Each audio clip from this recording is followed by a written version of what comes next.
La Journée internationale de la liberté de la presse est célébrée ce 3 mai à Libreville sous le thème « Le journalisme sous l'emprise du numérique ».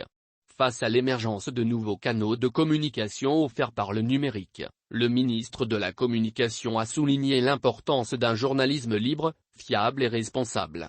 La célébration de la Journée mondiale de la liberté de la presse, a estimé le ministre gabonais de la Communication, est l'occasion pour les gouvernements et les professionnels de l'information de réfléchir sur les problématiques liées à l'amélioration de l'écosystème communicationnel.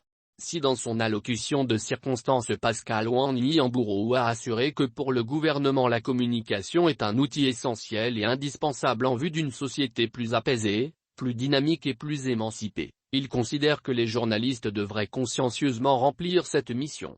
Pour lui, en célébrant cette journée, il devrait s'approprier la notion de liberté de la presse et paix sociale. La liberté en tant que valeur ne peut s'accommoder du principe de tout ou rien, mais davantage doit être en rapport avec le niveau d'émancipation des consciences lié à son contexte d'action, a-t-il déclaré, affirmant que le Gabon est attaché au principe de liberté de la presse. Cette liberté, selon lui, devrait permettre de développer une masse critique, l'éclosion d'une conscience citoyenne plus mature et fertiliser le débat public dans un contexte fortement dominé par de nouveaux canaux de communication qui s'imposent désormais et dépendent du tout numérique.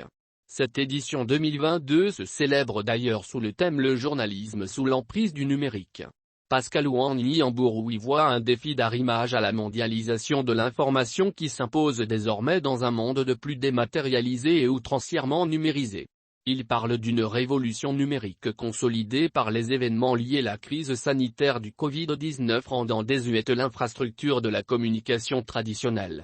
Une situation qui implique donc de relever certains défis dans un contexte de prolifération de fake news. D'où l'invite du ministre aux journalistes gabonais à une utilisation responsable des nouvelles plateformes de communication qu'offre le numérique. Pour lui, les professionnels devraient s'atteler à vendre la destination Gabon à l'international par sa culture, sa paix, sa propension à transcender les difficultés et son génie politique à préserver l'intérêt supérieur de la nation.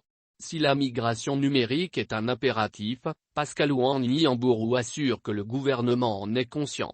C'est pourquoi, dit-il, dans sa feuille de route, il a été instruit de moderniser les infrastructures de communication afin d'offrir aux professionnels du secteur un cadre de travail plus moderne et arrimé aux exigences du numérique.